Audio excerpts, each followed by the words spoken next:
For hundreds of years, but definitely for decades, a lot of philosophers and economists from very different perspectives have coalesced around the idea of using cash to provide an income floor for everybody. And Thomas Paine wrote about it a couple hundred years ago. Martin Luther King Jr. made the case from a philosophical and political perspective that nothing recognizes the dignity of the individual like cash.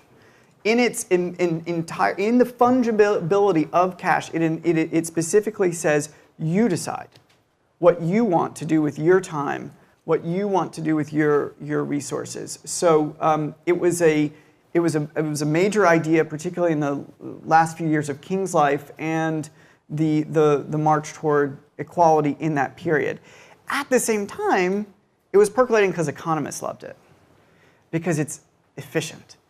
Because specifically, you can say if you're providing cash, you know the benefit gets to the recipient, and you're not paying the overhead, let's call it, of administrators, of building a vast bureaucracy. So Milton Friedman, Hayek, like a lot of folks on the right were very interested in it. So this may be anticipating a little bit where you might want to go, but the idea ended up really reaching a high point in the late 60s, early 70s, and Richard Nixon favored it. The idea passed the House of Representatives, failed in the Senate. But we got very close to establishing financial security for every American through cash. And then we lost it. And now, nearly 50 years later, I think, hopefully, the movement is building again. It's at least percolating a little bit. And now we have a new responsibility, I think, to recognize both the moral and practical case behind it. Cost that we're looking at for what I lay out is about $300 billion, which is a very significant sum. There are some people who think that I'm too conservative, but $300 billion is half of what we spend on defense now. It would make it the fourth largest social program after Social Security, Medicare, and Medicaid. So this is really a significant amount of money, and I don't want to sidestep the seriousness of it. It is, however, eminently affordable. I think that taxes on income above $250,000, not up to, but above $250,000, should be restored to where they were for much of the 20th century at 50%. So they're about 35% now.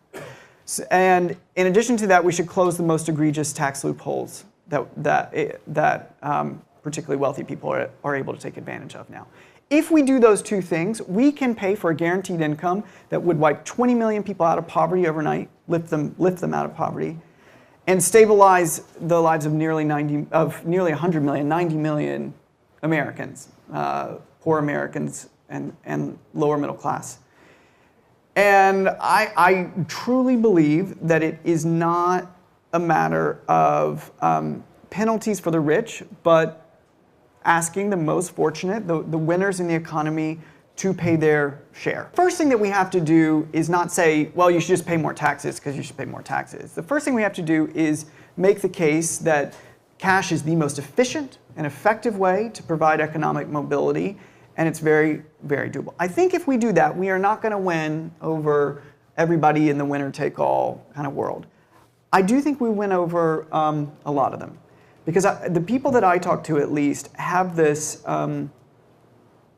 there's this permeating sense that people are getting, who are getting very, very lucky, owe a lot, and they don't, many of them give back to nonprofits and things, but it still feels like something is structurally making their success possible at the same time that median wages have not budged in 40 years. So I do think that in the long term, we can make the case in a way that some, maybe most, will be supportive of. And I frankly, at the same time, hope that many of the people that I talk to who are not part of the 1% can develop the political power to make this what I view, and I think many others also view, as a more fair economic policy the law of the land.